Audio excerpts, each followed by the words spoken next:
Today we're going to introduce circles, and it's actually more of a review of material that you should have studied, I don't know, 7th, 8th grade. Um, but regardless, we always forget some of the key concepts. Once we review them, they should settle in again. So let's just discuss some of the concepts when we talk about circles. We all know what a circle is. Um, Questions could arise, if you start to compare, is this a circle versus this a circle versus, hopefully it'll draw it here for me, versus that's a circle. Um, and so obviously I think most of us would agree that this one down here is a circle. This could be maybe a rough approximation, but this looks more elliptical. Is what we'd say. So we do need a formal definition for a circle. So if you don't have one yet, I've got a couple circles over here with some of these key things. It's color coded. So the first thing is let's define what a circle is. You can see it here in blue, but it is the set of all points. So it's all these blue points. There's just an infinite number of them. So it makes up what we would consider basically a line. It's just in the shape of a circle. But all these points are equidistant from a single point, which means they're all the same distance from a single point. That point is the center of the circle. So there's the center of the circle. And why is it the center? Because all of these points are exactly the same distance away from that center. Usually we mark the center with a nice letter C for our symbol. Another term, radius. We should be familiar with radius. Again, we need to have a formal definition. Um, it is just a segment whose endpoints um, are the center and any point on the line. So here I've got to go into this point, but it can go center to this point, or center to this point, or center to this point. Doesn't matter as long as one endpoint of the segment is in the center, and the other endpoint is actually one of the points on the circle. A chord. Now, chord may be a new word for you. A chord is simply a segment uh, that whose endpoints are points on the circle. So this pink segment here, this is called a chord because it has an endpoint that's on the circle and an endpoint that's on the circle. This green line down here in this second circle I have drawn, this would also be considered a chord because its endpoints um, are points on the circle. Now this green one also, though, because it contains the center, it also has a special name, and that is the diameter. So the diameter is just a chord, but the chord goes or contains the center. Um, and most of us know the relationship between diameter. So this is our diameter. We can clearly see our radius, remember, goes from center to a point on the circle. So if our diameter is this whole thing here, all the way across, our radius is just half of that diameter. Okay, so if you know the diameter, uh, lots of times you'll see this expression, diameter is equal to twice your radius, or the radius is equal to your diameter divided by 2. So the whole distance across divided by 2. So those are terms, and today all you have to do is do a few calculations using some of those terms. And one of the things you learn early on with circles is how to calculate circumference. Circumference, distance around a circle. You have to remember it's also called the perimeter. Distance around a square is its perimeter. Distance around a rectangle is its perimeter. Distance around a circle is its perimeter. It's just that when we talk about circles, we use a more specific term for the perimeter, and that is circumference. R is going to be the radius in our equation, diameter, big D there. And pi, we're just going to approximate as 3.14, but it does bring into question our calculators here. And I don't even know if my calculator has a pi button on it. Yeah, there it does. It has pi on there. Now, just a few notes about pi. I'm going to press the pi button, and you're going to see all these glorious decimals here. Remember, pi is an irrational number. It goes on and on forever, never has a repeating pattern. It repeats numbers all the time. They just aren't in a pattern where you can draw a little repeat line over them. Anyway, um, this pi button you rarely want to use for circumference and area problems because, oops, I just lost it there. Because look at all those decimal places. It would make no sense to use all those decimal places when you can only measure to maybe the nearest tenth of a centimeter or the tenth of a inch or the hundredth. So generally, we just round it to 3.14 because we can't measure that precisely in everyday life. So that's what we'll be using. Um, so avoid that pi button. Just use 3.14. So let's just go ahead and calculate now the distance around the circle there. I've got it in dotted dashed line. It's just 2 times 3.14 times your radius. But we usually just write that as 2 pi r.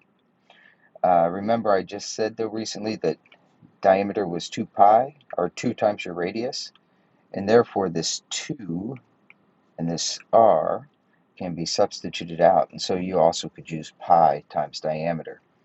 Uh, in general,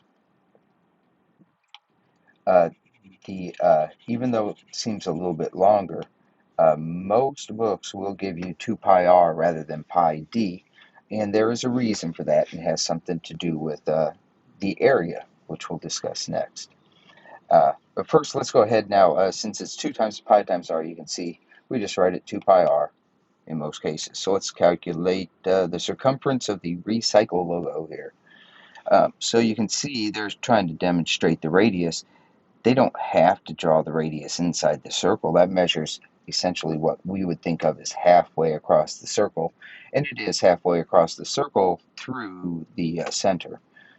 So that's our radius, 9 millimeters.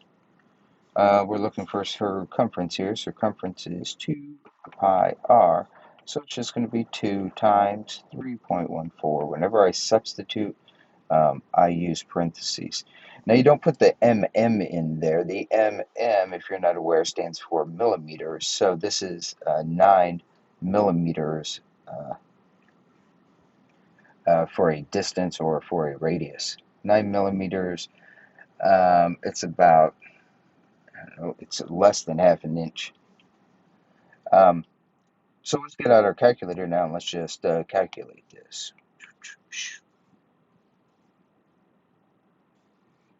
There we go. So we'll just type in 2 times 3.14 times 9. Tells us uh, 56.52. Now we do want to get our units right. This is in millimeters. Whatever your radius is measured in, since that is the only number that has units of millimeters, that means your answer is just in millimeters. And that makes sense um, in terms of measuring the circumference is just a distance, and distance would be measured in a length unit, and millimeters is a length unit. Let's see if we can find the circumference of this logo. This logo, I should draw him. That one's 9, so I should have made him a little bit bigger so it kind of fit with the other drawing. Doesn't matter though. There we go. Let's find our radius. That's what they're trying to indicate there. So radius is 14 centimeters. So circumference 2 times 3.14 times r, 14. And so you can see we've been using our calculators quite a bit because it certainly speeds up our math. There we go. And so I'm getting the circumference of this logo to be 87.92, and this one's in centimeters. Uh, Centimeter is 10 millimeters. So 1 centimeter is, well, there's 2.54 centimeters in an inch, so about 2.5 centimeters for every inch. Okay, so that's our circumference. Let's look at area now. Area, let's get a formal definition of that. That's just the area of space inside the boundary of a two-dimensional shape. Um, and we've found areas of rectangles before, length times width, and areas of squares, length times width. We've done that in geometry here. We haven't done it for circles yet. So let's figure out the area of a circle. So when you're finding area, if this was a square centimeter, like a centimeter by a centimeter, you're essentially trying to figure out how many of those square centimeters would it take to fill up this circle. Well, certainly we can't really count them uh, and say, hey, there's 32 square centimeters inside here because some of these are partial. And so we actually have to use a formula then. So to figure out this blue region in terms of area, the space it takes up, okay, r is radius again, pi approximately 3.14, and it's just pi times r squared, which we usually don't show that multiplication. We just write pi r squared. Okay? Because your r, your radius, is a unit of measure, like in inches, you are going to be squaring inches, so your units come out to an inch times an inch, a square inch, or a square centimeter, a centimeter times centimeter. So let's look at a few problems here to solve. Here's our first one. We got a little sign here, go this way. Let's find the area of it. Area equals pi r squared. We know our radius is, in this case, they're giving us radius, 10 inches. So area is 3.14 times radius, 10 squared. Again, I substitute and I put parentheses around it. Let's do this one by hand. 3.14, 10 squared. 10 squared is 100. When I multiply by 100, it moves my decimal 2 spots to the right. So the area of this is 314 what? Inches squared. So it would take 314 1 inch by 1 inch squares to fill up this circle if it has a radius of 10 inches. That kind of makes sense, everybody, if you think about it for a little bit. This would be like if this were just a full square, instead of being 10, it'd be 20 by 20 square. Well, 20 by 20 square is 400 square inches. And this is, when we did the circle, we're less than that because the circle doesn't have these corners in it, right? So we can just find the area of that green stuff with the formula, and we get the 314. Let's find the area of this icon here. Area, as soon as you see that, think pi r squared. So it's 3.14. Now be careful here because notice they're giving us the diameter here. So if d is equal to 2, that means our radius is equal to 2 divided by 2, or just 1. It's just halfway across. So 1 plus 1 gives us that 2. So it's just going to be a 1 squared. Well, that's not very fun. 1 squared is 1, so it's 3.14 centimeters squared, which is kind of neat. If you were designing an icon for an iOS app or for an Android app, you do have to design your own icon, and they have rules for that. And it'd be kind of neat to see what the dimensions are for their icons. All right, that's it, everybody. You just have to find circumference, an area of circles, answer a few